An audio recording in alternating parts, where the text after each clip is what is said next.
उत्तराखंड बारिश के साथ ही डेंगू के केसों में लगातार इजाफा होता जा रहा है। चिंता की बात है कि हरिद्वार में डेंगू का खतरा लगातार बढ़ता जा रहा है। बुधवार को हरिद्वार में डेंगू के सर्वाधिक 51 केस आए हैं, जबकि 23 अगस्त को 27 लोगों में डेंगू की पुष्टि हुई। डेंगू के मरीज बढ़ने के साथ अस्पतालों पर भी दबाव बढ़ने लगा है।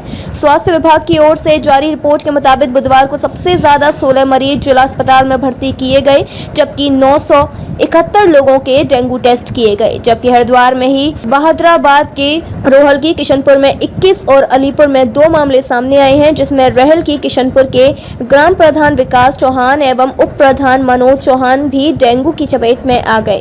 जिसके बाद स्वास्थ्य विभाग की टीम ने गांव का निरीक्षण किया। डेंगू केसों के सामने आने के बाद स्वास्थ्य विभाग भी अलर्ट मोड पर आ गया है। आप पता ही, आप सब जानते ही हैं, पोस्ट रेनी सीजन बरसात के बाद और या जैसे लोगों के कूलर लगातार चलने बंद हो, मौसम थोड़ा जैसे हुआ है, तो इसमें एक समस्या रहती है कि जहाँ भी साफ़ पानी जमा हो जाएगा, चाहे हमारी छत है, चाहे हमारे घर में ही कोई पानी स्टोर करने का छोटा सा हमने बर्तन रखा है, इवन अगर कोई दोना है, छोटा सा प्लास्टिक का ग्लास भी है, चम्मच भी है इवन, तो उसमें या टायर पड़ा है किसी के पुराना, तो उसमें जो साफ़ पानी इकट्ठा होता है उसमें डेंगू का लार्वा डेवलप हो जाता है, डेंगू पनपता है मच्छर। जो ये खेत के पानी है या नाली में रुका हुआ पानी है जो गंदरेला होता है, इसमें ना मलेरिया का मच्छर पनपता है ना डेंगू का मच्छर पनपता है। तो बेसिकली हमें इस समय याद सबसे ज़्यादा इम्पोर्टेंट ये है कि मैं आपके माध्यम से सबको ये संदेश भी देना चाहूँगा कि अपने घर को रेगुलरली कम से कम हफ्ते में तो नियम बना लें, चाहे संडे का बना लें, चाहे किसी दिन का बना लें, टाइम फिक्स कर लें कि सुबह उठेंगे तो पहले अपना घर, आसपास, छत सब देखेंगे कि कहीं भी कोई अगर पानी है जमा हुआ, उसे आप साफ़ पानी को ख़त्म करेंगे कैसे भी करके। कोई बर्तन है, मान लीजिए कटोरा है जिसमें रखते हैं पानी, या नारियल का खोल ही पड़ा है उसमें पानी है, तो उसे उल्टा करके खाली करेंगे, उसे डिस्कार्ड करेंगे। तो ये एक नियम सबको बनाना पड़ेगा। कूलर हैं, जैसे कूलर अभी थोड़ा मौसम चेंज हुआ, कूलर चलने बंद हुए, अगर कूलर में जम गया है पानी और वो हफ्ते 10 दिन ज़्यादा हो गया तो उसमें मच्छर डेफिनेटली बन जाएगा। तो ये सबको ध्यान रखना पड़ेगा, हमें, आपको, आम जनता को भी, कि जहाँ भी कोई इस तरह का पानी है या इस तरह, ये सबसे इम्पोर्टेंट है। सर, अभी रोहाली गांव में 27 पॉजिटिव। हाँ, आप सही कह रहे हैं। रोहालकी से हमें खबर आई थी कि वहाँ काफ़ी बीमार हैं, इवन प्रधान जी भी शायद जेएम एक्सफिल में एडमिट थे, तो मैंने उसी दिन यहाँ से टीम मूव करी थी। तो पहले दिन टीम देख के आई थी कि कंडीशन है, नेक्स्ट डे फिर टीम गई, 2 दिन हमारी टीम गई, आज हमारा वहाँ स्प्रे का कार्य चल रहा है। तो टोटल हमने वहाँ 51 सैंपल लिए थे, जिनमें से आप जैसे बता रहे हैं 27 हमारे पॉजिटिव आए हैं। बुखार है रोहालकी में। फिर अलीपुर का मुझे पता चला था, तो अलीपुर में भी हमने टीम अपनी भेजी है CHOs के माध्यम से। बहादुराबाद अधीक्षक भी गए थे, वहाँ भयावह स्थिति ऐसी नहीं है। एक आशा हमारी ज़रूर बुखारग्रस्त है, तो उसका भी वहाँ कर दिया गया। उसके घर के आसपास ज़रूर हमें थोड़ा सा डेंगू के लार्वा मिले थे, तो सोर्स डिटेक्शन वहाँ करा दिया गया है। आज रोहालकी में छिड़काव का कार्य भी हो रहा है घर घर, और कल भी संभवतः ये चलेगा, और उसके बाद अलीपुर। और आज हमारी टीम्स जो भी हमारा अर्बन एरिया है उसके आसपास का एरिया है, क्योंकि यहाँ सबसे ज़्यादा संभावना रहती है किराए के मकान के लोग रहते हैं, सिडकुल की वजह से लोग छोटे छोटे घर लेके सुबह चले गए तो शाम को वापस आ रहे हैं, तब तक वो इतना अपने घर को नहीं देख पाते कि कहीं पानी तो नहीं जमा हो गया, इस तरह का वो रुका ना रह जाए। तो ये आज हमारी टीम अन्नेकी और हितमपुर और इस तरफ इस एरिया को देखने गई है कि अगर कोई ऐसी संभावना हो तो उसे हम जल्दी से जल्दी डिटेक्ट कर लें और वहाँ पे सैंपल कलेक्शन हम कर लें अपने स्तर से। ऐसा है, जो आप खेतों के पानी की और ऐसे पानी की बात कर रहे हैं जो नाली में रुका गंदा या खेतों का रुका गंदेला पानी है, वहाँ मलेरिया डेंगू का मच्छर नहीं होता है। उसमें ये तो हो सकता है कि बदबू आए, वहाँ हम लोग ब्लीचिंग का छिड़काव करवा रहे हैं जो इस तरह के पानी हैं। और अगर कोई बहता पानी है उसमें कोई दिक्कत नहीं, ये साफ़ रुके पानी में होगा। जब भी डेंगू मलेरिया जो भी होगा साफ़ रुके पानी में होगा। तो डेंगू पर्टिकुलर हमें बरसात के बाद इस चीज़ का ध्यान रखना बहुत ज़रूरी है कि कहीं कोई ऐसे हमारे घर में छत में ऐसी जगह ना हो जहाँ साफ़ पानी रुक जाए। हफ्ता 10 दिन अगर रुक गया तो उसमें डेंगू का लार्वा जरूर पनपेगा और फिर वो हमारे लिए नुकसानदायक होगा। का निर्देश प्राप्त हुआ था 21 को, तो मैं 21 को सुबह गया था, वहाँ रोहालकी गांव में गया था। तो रोहालकी गांव में मुझे उस दिन 27 बुखार के मरीज़ मिले, तो उनके नमूने लिए गए तो उसमें 8 पॉजिटिव पाए गए। उसके बाद 22 को भी मैं गया, 22 को मुझे मैंने 45 मरीज़ देखे, तो उनमें 23 डेंगू पॉजिटिव पाए गए। तो उनकी फिर और आगे जांच चल रही है। और गांव में मैंने एक चीज़ और देखी कि लार्वा मलेरिया जो एडीज़ मच्छर है उसका लार्वा छतों में पाया गया है। तो कुछ तो मैंने खुद नष्ट करवाया, खुद किया, और बाकी लोगों को समझाया कि आप इसको नष्ट कीजिए, पानी इकट्ठा मत होने दीजिए छतों पर। और ख़ासकर ये टायर और जो घड़े होते हैं इनमें बहुत ज़्यादा ये लार्वा पाए जा रहे हैं। तो इनकी साफ़ सफाई करें, इनको हटा दें वहाँ से। और अब आज स्प्रे भी हो रहा है वहाँ पर, सीएमओ साहब के निर्देश में वहाँ से टीम आई है और वो गांव में स्प्रे करवा रही है। बाकी लोगों से मेरा यही आग्रह है कि जो है छतों पे पानी इकट्ठा ना होने दें। जहाँ भी पानी इकट्ठा होगा ये मच्छर साफ पानी में पैदा होता है और ये फिर स्वाभाविक डेंगू एक वायरस उनके बीच में आ गया तो वो फिर सबको फैलाता है।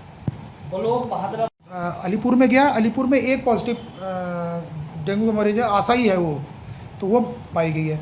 फिर मैं आज हितमपुर और औरंगाबाद के क्षेत्र में जा रहा हूँ, वहाँ भी खबर मिली है कि वहाँ भी बुखार के केस है, तो वहाँ भी देखूँगा मैं। टीम ले जा रहा हूँ मैं उनको, टीम को भी मैंने कल ही प्रशिक्षण उनको ट्रेनिंग दिलवाई है कि लार्वा वगैरह पहचान सके, तो वो लोग वहाँ पर मेरे साथ हेल्प करेंगे और जो जरूरी होगा तो ब्लड सैंपल हम वहाँ के भी लेंगे। ऐसे ही मुझे गढ़मीरपुर की भी शिकायत मिली है कि वहाँ भी ऐसा है, तो वहाँ भी हम देखते हैं जितनी जल्दी हो सकती है हम लोग टीम लेकर वहाँ भी जा रहे हैं। तो अभी छिड़काव तो वहाँ स्वाभाविक हम लोग ध्यान देंगे, वहाँ छिड़काव कराएंगे हम लोग। पूरा मामला ये है कि लगातार लगभग 8 दिन से यहाँ लोग डेंगू से पीड़ित चल रहे थे। उसके लिए प्रधान जी की टीम भी लगी हुई है और स्वास्थ्य विभाग की टीम को हमने सक्रिय किया है और लगभग 3 दिन से लगातार स्वास्थ्य विभाग की टीम भी सक्रिय है। आज लगभग सभी लोगों का टेस्ट तो ले लिया गया है। अब दवाई छिड़काव का कार्य हर घर तक किया जा रहा है। प्रधान जी ने पहले भी नालियों में, गलियों में, सब सारे में दवाई छिड़कवा दी है। अब स्वास्थ्य विभाग की टीम के द्वारा ये कार्य हर घर के अंदर, हर कोने तक पहुंचना काम, दवाई छिड़काव का कार्य करने का कार्य चल रहा है। कितने लोग पीड़ित है लगभग गाँव में? लगभग पीड़ित यहाँ पे 60-70 लोग हैं, 60-70 लोग पीड़ित हैं। स्वास्थ्य विभाग की टीम देखो सक्रिय है। हम भी चाहते हैं कि हमारा एक गांव है वो पूरा परिवार है और उस परिवार को, अगर हमारा गांव एक ऐसा गांव है, आदर्श गांव ऐसा है कि हमारे गांव में सभी लोग दुख सुख में एक दूसरे के दुख सुख में खड़े रहते हैं, तो यहाँ की हमारे गांव की पूरी टीम लगातार साफ सफाई के मामले में लगातार कार्य कर रही है और उससे लड़ने का कार्य कर रहे हैं, इसको भगाने का कार्य कर रहे हैं। कुछ दवाइयाँ छिड़काव के लिए, घरों के अंदर छिड़काव के लिए दवाइयाँ उपलब्ध कराई जा रही हैं। बाकी आगे भी खाने के लिए इनको बोला गया है और हम चाहेंगे कि हर घर तक खाने की दवाइयाँ भी और वैसी दवाइयाँ भी हर घर तक पहुँचे। नई दवाइयाँ नहीं आई, अभी कोई दवाइयाँ नहीं आई। नहीं, परसों 2-3 दिन पहले मेरे पास मुझे सूचना मिली कि यहाँ पे काफ़ी बुखार के मरीज हो रहे हैं इकट्ठे। इवन प्रधान जी भी यहाँ भर्ती हैं किसी अस्पताल में, तो हमने उसी दिन यहाँ टीम को भेजा, पहले सर्वे कराया, फिर 2 दिन हमारे डॉक्टर साहब खुद पूरी टीम के साथ यहाँ कलेक्शन भी, हमने ब्लड सैंपल्स लिए हैं। तो मरीज़ तो है नो डाउट, 51 मरीज में से 23 हमें पॉजिटिव मिले। 51 का कलेक्शन उस दिन हुआ था। तो बाकी तो मैं आपके माध्यम से यही कहना चाहूँगा कि देखिए, डेंगू बचाव सबसे इम्पोर्टेंट है डेंगू के लिए, कि हम लोग जो इस समय जैसे सीज़न चल रहा है बरसात का या पोस्ट बरसात सीज़न है, कहीं भी साफ़ पानी ना इकट्ठा होने दें। नालियों, खेत में जो गंदला पानी है उसमें ना मलेरिया होता है ना डेंगू होता है। डेंगू हमेशा होगा साफ़ पानी में। तो जैसे कूलर आपका अगर यूज़ नहीं हो रहा है और उसमें 10 दिन साफ़ पानी टिका रहा, तो 8-10 दिन में उसमें डेंगू का हो जाएगा। कोई बाहर गमला है, जैसे मनी प्लांट लगाते हैं, फ्रिज की इवन ट्रे है, जैसे फ्रिज की जो बर्फ़ निकलती है उसमें ट्रे, थोड़ा ही पानी होगा वहाँ हो जाएगा। छोटा सा प्लास्टिक का कप है, इवन चम्मच भी है, तो अपने स्तर से ये आप लोग ज़रूर कोशिश करें। बाकी हमारी टीम्स ज़रूर सोर्स रिडक्शन का काम अब सब जगह कर भी रही हैं। इस समय सब आशा निकली हुई हैं अपने उसके साथ, और यहाँ स्प्रे भी स्टार्ट करा। लेकिन आप लोग स्वयं भी अपने माध्यम से, जैसे गांव में सभी हैं, मैंने अभी यहाँ एक चौपाल जैसे सबसे बात भी करी है, अभी बहुत अच्छा भी लगा, सबको सब जागरूक भी हैं। लेकिन एक ये ज़रूर नियम बनाइए, कोई हो, चाहे संडे का या कोई ऐसा दिन फिक्स करके, कि हमें अपने घर को पूरी तरह से घर आसपास देखना है कि कोई ऐसी चीज़ ना हो जिसमें साफ़ पानी इकट्ठा हो और वो हफ्ते भर में खाली ना किया गया हो। तो ये सबसे इम्पोर्टेंट है। बाकी घबराने की आवश्यकता नहीं है। हाँ, प्लेटलेट ज़रूर इनिशियली डाउन होती हैं, लेकिन जैसे जनरली ये होता है कि 10,000 तक प्लेटलेट्स में भी हम एडमिशन के लिए नहीं सजेस्ट करते हैं। अगर कोई ज़्यादा समस्या नहीं है, आप पानी खूब पिएँ, दवाई के तौर पे पैरासीटामोल या कोई भी लें, उसके अलावा कोई दवाई ना लें, किसी भी तरह की दर्द निवारक गोली ना लें।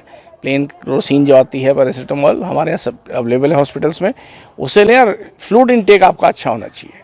घबराएं नहीं, पैनिक ना करें। विभाग की ओर से कोई फॉगिंग वगैरह की व्यवस्था? विभाग की ओर से हमने 2 दिन यहाँ टीम्स भेज के कराया था। आज हमने इंडोर स्प्रे स्टार्ट करा दिया है। आशा की टीम आ रही है, तो जैसे मैंने भी पता किया कि कितनी पॉपुलेशन है, कितने हाउस होल्ड्स घर हैं, तो 3-4 दिन में हम ये काम पूरा कर पाएंगे।